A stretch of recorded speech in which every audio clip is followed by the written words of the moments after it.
গতকাল সোমবার ভারী বৃষ্টিপাত হয়েছে সৌদি আরবের কিছু অঞ্চলে, যার ফলে সৃষ্টি হয়েছে আকস্মিক বন্যার। এতে বেশ দুর্ভোগ পোহাতে হচ্ছে সেসব অঞ্চলের বাসিন্দাদের। জানা গেছে, ভারী বৃষ্টিপাতে বন্যা দেখা দিয়েছে সৌদি আরবের মক্কা, মদিনা অঞ্চল ও জেদ্দা শহরে। গতকাল সোমবার এই অঞ্চলগুলোতে বজ্রসহ ভারী বৃষ্টিপাত হয়।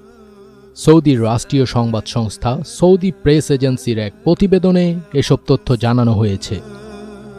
মক্কার দক্ষিণ পূর্বে আল আওয়ালি এলাকায় ভারী বৃষ্টিপাতের পর ব্যাপক বন্যা দেখা দিয়েছে। এএফপির প্রকাশিত একটি ভিডিও ফুটেজে দেখা যাচ্ছে রাস্তাঘাটে গাড়িগুলো পানির নিচে তলিয়ে গেছে এবং লোকজন বন্যার পানির মধ্য দিয়ে হেঁটে যাচ্ছেন।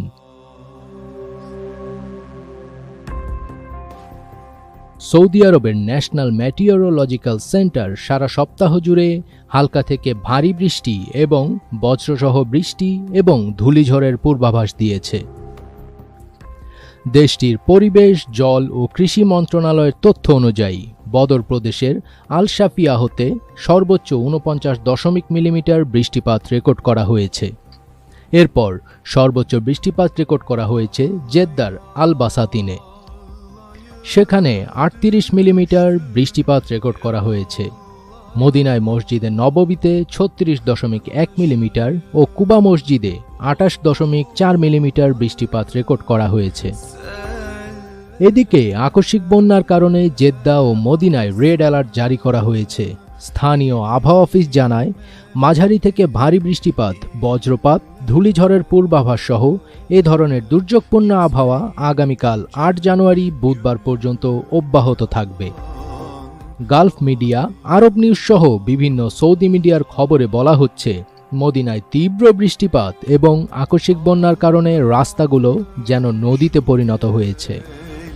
মদিনা ছাড়াও রিয়াদ, মক্কা, আল-বাহা এবং তাবুক সহ অন্যান্য অঞ্চলগুলিও তীব্র আবহাওয়ার প্রভাবের জন্য প্রস্তুত রয়েছে। এনএমসি উত্তর সীমান্ত, আল জৌফ, হাইল, কাসিম এবং পূর্ব অঞ্চল জুড়ে একই রকম পরিস্থিতির পূর্বাভাস রয়েছে। মক্কার crisis and disaster management centre জনসাধারণকে, বিশেষ করে গাড়ি চালক এবং সমুদ্র সৈকতগামীদের সতর্কতা অবলম্বন করতে এবং ঝুঁকিপূর্ণ এলাকাগুলি এড়িয়ে চলতে অনুরোধ করেছে।